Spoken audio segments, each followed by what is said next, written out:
Bonjour, nous nous retrouvons encore afin de découvrir l'enseignement qui se trouve dans les écoles. Juste avant, prions. Notre Seigneur,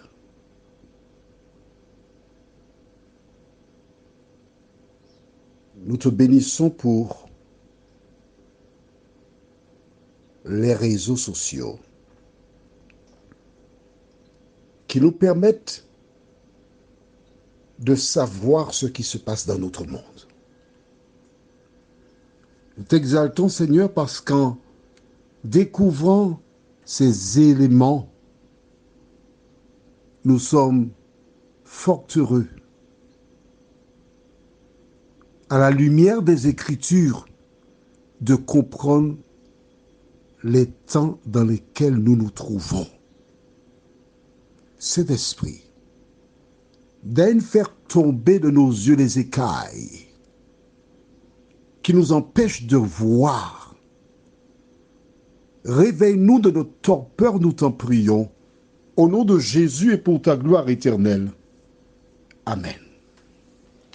Pour celles et ceux qui n'ont pas la petite vidéo, il est question d'un cours d'éducation sexuelle pour les élèves de CM2. Et dans ce cours, des enfants ont été traumatisés, sont partis bouchant leurs oreilles, refusant d'écouter l'enseignement qui était donné.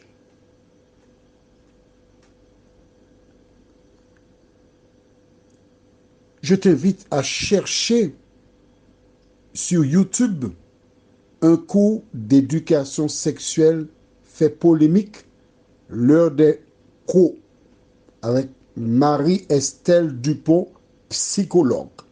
Pas une cocologue, hein, mais une psychologue. Une personne qui connaît son métier. Que dit Dieu? Alors, tu sais déjà, le cahier, prends le cahier, ouvre le cahier.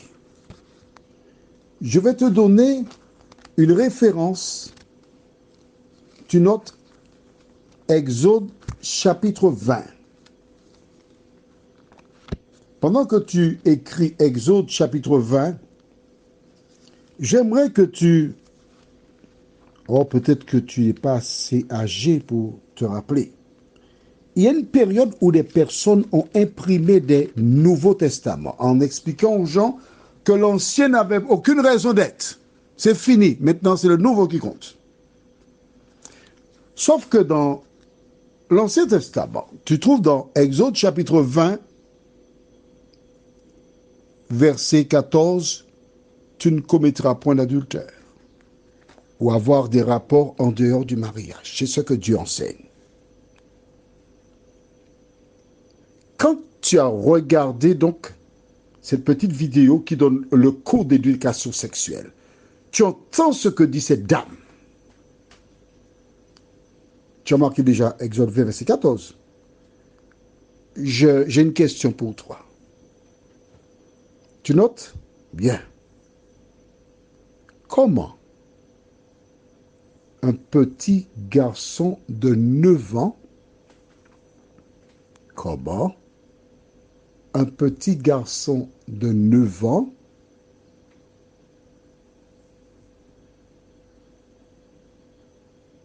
qui permet à une petite fille de lui faire, tu sais quoi, puisque tu as vu la petite vidéo. D'accord? Tu as mis de lui faire ce que tu as vu. Pourra-t-il demeurer fidèle à son épouse quand il aura l'âge de se marier? Tu as compris? À 9 ans, il fait une petite gâterie. Pas à 9 ans, une première petite. C'était bon. Ça me fait penser, quand j'étais enfant, j'habitais du côté de Carrefour Dillon. Et ma soeur avait un ami, Emmanuel, qui habitait sur la route des religieuses. Il y avait un kénétier là. Les kénettes étaient sucrés. Et comme j'étais le dernier, j'ai été envoyé prendre un sachet de kénettes. J'ai donc été sur la route des religieuses. On m'a donné un sachet de kénettes, sucré. À votre attention, merci beaucoup. Mais il y avait beaucoup de feuilles dans le sachet aussi. Alors, je suis parti de la route des religieux. Je devais passer par Renéville à l'intérieur pour arriver ensuite à mon domicile, qui était le premier immeuble juste derrière le McDonald's qui se trouve. C'est pas de la pub, hein. C'est le premier immeuble qu'il y a derrière cette entreprise-là. J'habitais au 3e étage. Mais la route est longue. Le soleil est chaud. Alors, j'ai dit, bon, je vais prendre une petite quenette. J'ai mangé la petite quenette en marchant. Elle était sucrée. C'était bon. Je vais prendre encore une deuxième petite quenette. Mais entre la route des religieuses et mon domicile, tu penses bien que j'ai mangé plusieurs dernières petites quenettes. Et quand je suis arrivé au domicile, il y avait moins de 10 quenettes dans le sachet. Est-ce que tu as compris ce que je t'ai expliqué là? Je veux rester propre dans mon explication. Quand tu as mangé une première petite quenette, tu as envie de manger une deuxième, une troisième. Et au fur et à mesure que tu découvres des choses qui sont tout à fait naturelles, légitimes, physiologiques, à mesure que tu prends de l'âge, tu as inculqué à ta personne que tu peux passer de chaussettes bleues à chaussettes jaunes, chaussettes noires, chaussettes blanches, chaussettes marron. Tu as compris ce que ça veut dire, chaussettes? D'accord? Et tu habitues ton corps de changer de chaussures au gré du vent, des circonstances. Voici l'enseignement qui est donné dans des écoles. Pourquoi? Allons dans le livre de Deutéronome chapitre 6. Et je lis à partir du verset 4 jusqu'au verset 9. Écoute, Israël, l'Éternel, notre Dieu est le seul éternel. Tu aimeras l'Éternel, ton Dieu, de tout ton cœur, de toute ton âme et de toute ta force. Et ces commandements que je te donne aujourd'hui seront dans ton cœur. Tu les inculqueras à tes enfants, et tu en parleras quand tu seras dans ta maison, quand tu iras en voyage, quand tu te coucheras et quand tu te lèveras. Tu les liras comme un signe sur tes mains, et ils seront comme des frontaux entre tes yeux. Tu les écriras sur les poteaux de ta maison et sur tes portes. En clair, lorsque tu arrivais à la maison, tu voyais la loi de Dieu, les 10 commandements écrits sur la maison pour avoir accès à l'intérieur. Quand on voyageait, les parents, ils rapportaient, ils enseignaient la crainte de Dieu. Mais tu as noté avec moi verset 5. Tu aimeras l'Éternel ton Dieu. Le Dieu de l'Ancien Testament n'était pas un despote, mais c'est un Dieu qui avait une relation d'amour avec ses enfants. Quand les enfants d'Israël étaient en Égypte, avant leur départ, ils devaient faire quelque chose. Nous allons dans Exode chapitre 12. Exode chapitre 12. Tu as trouvé? Je lis à partir du verset 1 jusqu'au verset 7. L'Éternel dit à Moïse et à Aaron dans le pays d'Égypte, « Ce mois-ci sera pour vous le premier des mois, et il sera pour vous le premier des mois de l'année. Parlez à toute l'assemblée d'Israël et dites, le 10e jour de ce mois, on prendra un agneau pour chaque famille, un agneau pour chaque maison. Si la maison est trop peu nombreuse pour un agneau, On le prendra avec son plus proche voisin. Selon le nombre des personnes, vous compterez pour cet agneau d'après ce que chacun peut manger. Ce sera un agneau sans défaut, mâle, âgé d'1 an. Vous pourrez prendre un agneau ou un chevreau.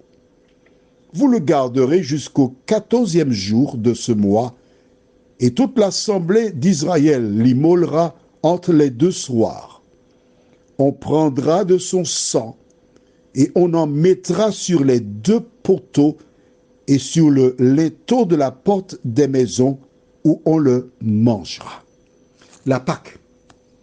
La Bible nous dit que l'animal qui avait été immolé, l'agneau ou le chevreau, on récupérait le sang qu'on mettait sur les 2 battants et le linteau de la porte. Le signe qui démontrait que les personnes qui sont dans cette maison sont des serviteurs de l'Éternel des armées. C'est bon? Je continue maintenant le verset 25 à 27. Toujours le livre de Exode, chapitre 12, versets 25 à 27 déclare: Quand vous serez entrés dans le pays que l'Éternel vous donnera, selon sa promesse, vous observerez cet usage sacré. Et lorsque vos enfants vous diront: que signifie pour vous cet usage?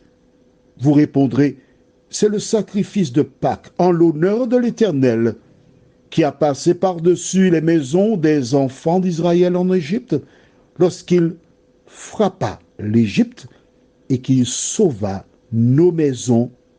Le peuple s'inclina et adora. Tu vois que l'enseignement que Dieu a ordonné, c'était quoi? Rappeler ce qu'il fit par le passé pour sauver son peuple. Apprendre à ce peuple de l'aimer. Et parce que tu aimes Dieu, tu l'adores. Tu mets en pratique ses commandements parce que c'est pour le bien de l'homme. Aujourd'hui, l'éducation sexuelle qui est faite à l'école pour les enfants du CP est aussi horrible que celle qui est présentée à ceux qui sont CM2. Quand nous regardons les femmes qui sont maltraitées, battues, tuées, n'est-ce pas une priorité pour apprendre aux enfants le respect de la vie, apprendre aux enfants à communiquer entre eux, apprendre aux enfants le savoir-vivre?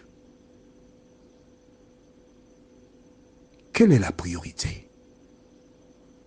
Tu verras que l'enseignement est justement à l'opposé de ce que propose l'Éternel. Donc, si c'est opposé à Dieu, ça vient du diable. Prions. Seigneur,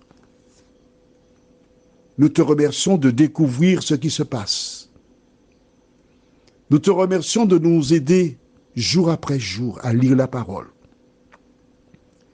Car lorsque nous lisons ce que tu as préconisé pour les enfants et ce que propose le monde, nous réalisons que nous sommes plus que jamais en danger. Merci pour la parole. De nous aider à la lire, Seigneur, à la mettre en pratique. Que chaque parent soit là pour faire l'éducation de son enfant et ne pas laisser cette dernière à la télévision ni à l'école. Seigneur, l'heure est grave, mais nous nous réfugions dans cette promesse, à savoir qu'un jour, tu viendras chercher celles et ceux qui ont fait la paix avec toi. Nous comprenons mieux, Seigneur, pourquoi tu as dit: heureuses celles qui ne seront pas enceintes lors de la période précédant le retour de Jésus. Merci d'éclairer ces jeunes qui se marient, qui veulent avoir des enfants. Permets qu'ils prennent conscience que la période est risquée, nous t'en prions. Au nom de Jésus et pour ta gloire éternelle. Amen. Je te souhaite une bonne journée sous le regard de Dieu.